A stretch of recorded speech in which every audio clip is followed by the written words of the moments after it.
9 मई की तारीख इतिहास के पन्नों में दर्ज हो गई है क्योंकि पहली बार पश्चिम बंगाल की सत्ता की कमान भारतीय जनता पार्टी के हाथों में आ गई है। शुभेंदु अधिकारी ने मुख्यमंत्री पद की शपथ लेकर बीजेपी के एक नए युग का आगाज किया है। लेकिन इस शपथ ग्रहण के सबसे बड़े सीन स्टीलर रहे बॉलीवुड के डिस्को डांसर और बीजेपी के स्टार प्रचारक मिथुन चक्रवर्ती। पश्चिम बंगाल की राजधानी कोलकाता आज भगवा रंग में सराबोर दिखी। राजभवन के प्रांगण में आयोजित इस भव्य समारोह में देश की पूरी राजनीतिक मशीनरी मौजूद थी। प्रधानमंत्री नरेंद्र मोदी, गृह मंत्री अमित शाह और रक्षा मंत्री राजनाथ सिंह की मौजूदगी ने यह साफ कर दिया कि बीजेपी के लिए बंगाल की ये जीत महज एक राज्य की जीत नहीं बल्कि एक वैचारिक विजय है। करीब 20 राज्यों के मुख्यमंत्रियों का एक साथ मंच पर जुटना विपक्ष के लिए कड़ा संदेश था।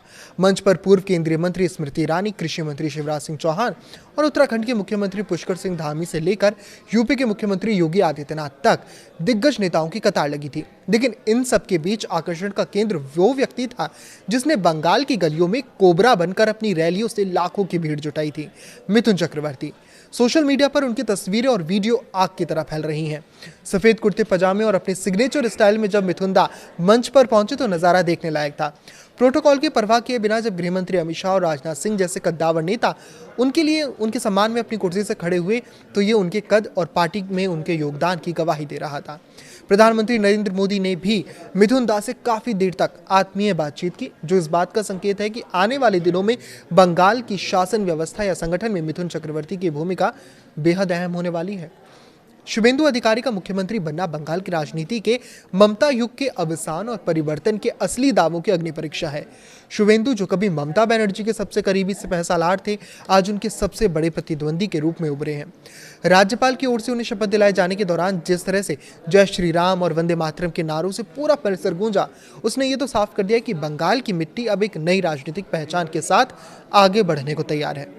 शिवराज सिंह चौहान और पुष्कर सिंह धामी के साथ मंच साझा करते हुए शुभेंदु ने यह संकेत दिया कि बंगाल अब विकास के उस मॉडल पर चलेगा जिसे बीजेपी शासित राज्यों में डबल इंजन की सरकार कहा जाता है। स्मृति ईरानी की मौजूदगी और उनके बगल में खड़े मिथुन चक्रवर्ती की केमिस्ट्री ने भी लोगों का ध्यान खींचा। मिथुन दा का वो निराला अंदाज जिसमें सादगी भी थी और एक विजेता का आत्मविश्वास भी बंगाल के आम आदमी से सीधे जुड़ता दिख रहा है। चुनाव के दौरान उनकी रैलियों में उमड़ने वाली लाखों की भीड़ ने ही आज इस जीत की नींव रखी थी। रामदास अठावले जैसे सहयोगियों की उपस्थिति ने एनडीए की एकजुटता को भी बखूबी दर्शाया। यह समारोह केवल सत्ता हस्तांतरण का नहीं था बल्कि बीजेपी का वो मेगा शो था जो आने वाले लोकसभा चुनावों के लिए एक मजबूत मनोवैज्ञानिक बढ़त प्रदान करता है। शुभेंदु अधिकारी के नेतृत्व में बीजेपी की इस पहली सरकार का भविष्य अब इस बात पर निर्भर करेगा कि वो बंगाल की जटिल कानून व्यवस्था और आर्थिक स्थिति को कैसे संभालते हैं। ये जीत जितनी बड़ी है, उम्मीदों का बोझ भी उतना ही भारी है। मिथुन चक्रवर्ती जैसे सांस्कृतिक प्रतीकों का सहारा लेकर बीजेपी ने बंगाली अस्मिता के साथ जो जुड़ाव बनाया है उसे अब सुशासन यानी गवर्नेंस में बदलने की चुनौती है। समाज पर इसका प्रभाव गहरा होगा। ये न केवल राजनीतिक ध्रुवीकरण के अंत की शुरुआत हो सकती है बल्कि बंगाल के औद्योगिक पुनरुद्धार का जरिया भी बन सकती है।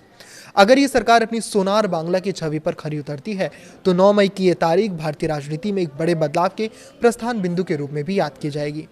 बंगाल ने आज अपना फैसला सुना दिया है। अब बारी शुभेंदु अधिकारी और उनकी टीम की है कि वो इस भरोसे को हकीकत में कैसे बदलते हैं।